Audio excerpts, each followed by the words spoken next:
Yes, please. Assalamualaikum. Yes, I have just permitted a gentleman to ask a question. After that, it will be your turn, please. Yes, it's very nice to see you again.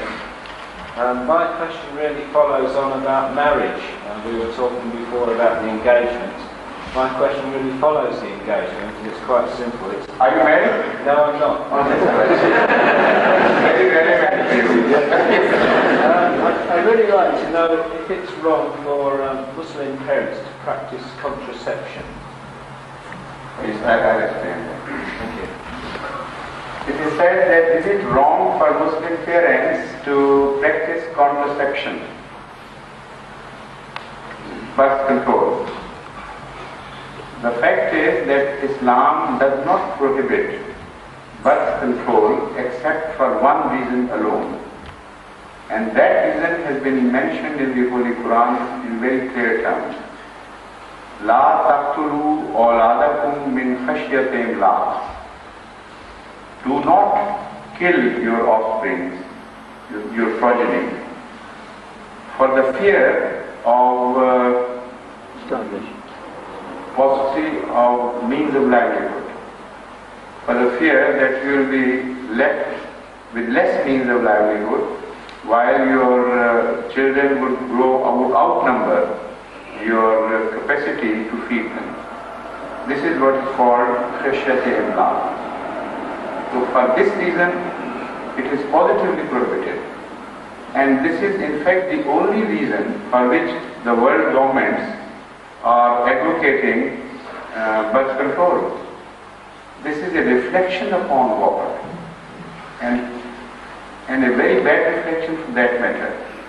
If Allah is a complete and perfect planner, one of the two things must be accepted as truth, or maybe both have their part to play in the scheme of things.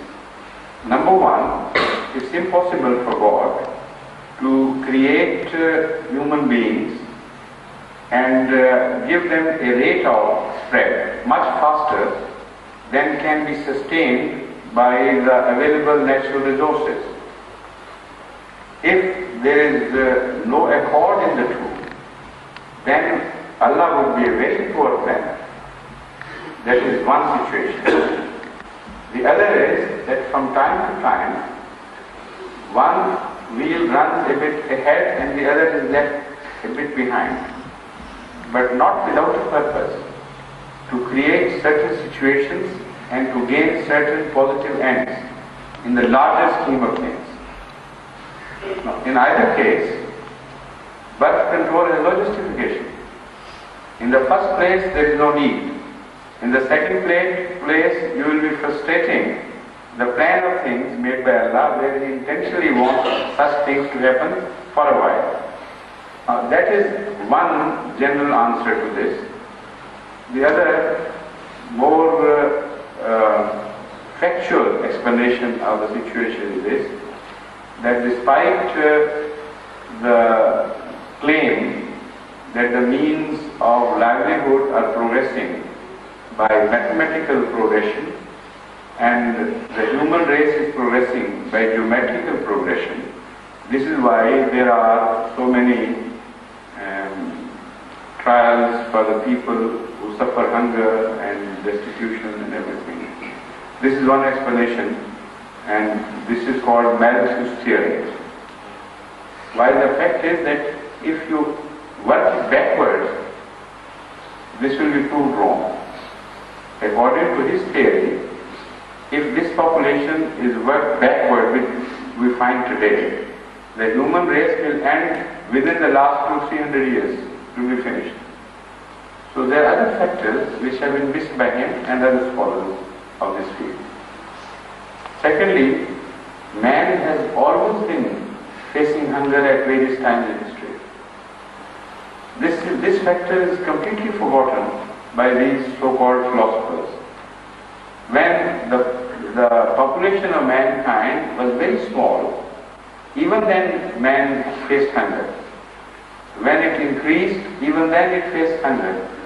There is a set proportion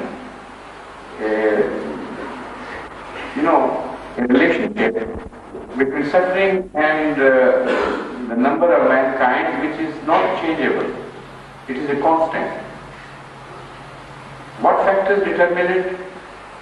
I know some of them, but it will be a different, a full address on that subject separately. But one thing I assure you, the phenomena works most scientifically. Allah tells us that إِن مِّن شَيْءٍ إِلَّا عِندَنَا خَزَائِنُهُ وَمَا نُنَزِّلُهُ إِلَّا بِقَدَرٍ مَّعْلُومٍ.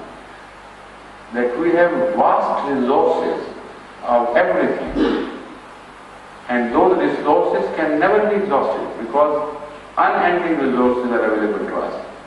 But we disclose it to mankind according to a set plan.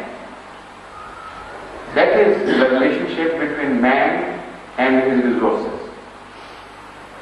So if you look back at history, you will find that there was a time when the only fuel available was the firewood.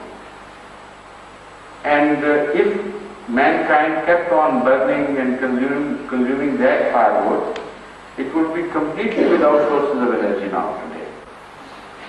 But before man had finished those stocks, available stocks, he found that under the earth, firewood had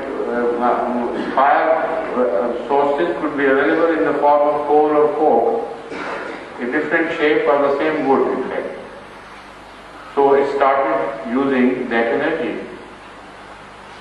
At the same time, there is a correlationship between human progress and the discovery of energy sources. When man entered the coal age, that was the time of mental development when he knew other uses of energy which could only be fulfilled by coal and not by firewood. He had progressed scientifically to that stage where not just for the sake of energy, but just for the sake of meeting the requirements of scientific knowledge, the existence of coke or coal was a must. So it continued for some time until man started wondering whether the stocks of coal would last him any longer. And then oil was discovered. And when oil was discovered, the man had developed enough mentally and scientifically to put oil to such uses where coal was completely useless and firewood could not be used. Internal combustion engine was in the process of making and planes were in the process of making. So these things tally completely with the scheme of things. I mean, it's not just an disorganized occurrence. It is a very well organized occurrence. إِن مِّن شَيْءٍ إِلَّا عِندَنَا خَزَائِنُهُ وَمَا نُنَزِّلُهُ إِلَّا بِقَدَرٍ مَّعْلُومٍ. So we go on disclosing new sources of energy. Now the atomic age has started. Even if the oil resources are completely out of stock, completely finished, man would have positively attained some source of energy before this happens to suffice him for quite a long time and in a better manner. Scientific progress would have definitely provided him with certain discoveries where oil was useless and only new sources of energy could work. So the man would enter a new era. So to do something as a reflection upon this cause, a complete plan, would be a very wrong thing to do. This is why Allah says that don't indulge in birth control having a reflection upon my scheme and fearing that I perhaps plan things very stupidly like men do. Because of that, I don't permit you to do that. Otherwise, for other reasons, you are permitted. Thank you, Sir.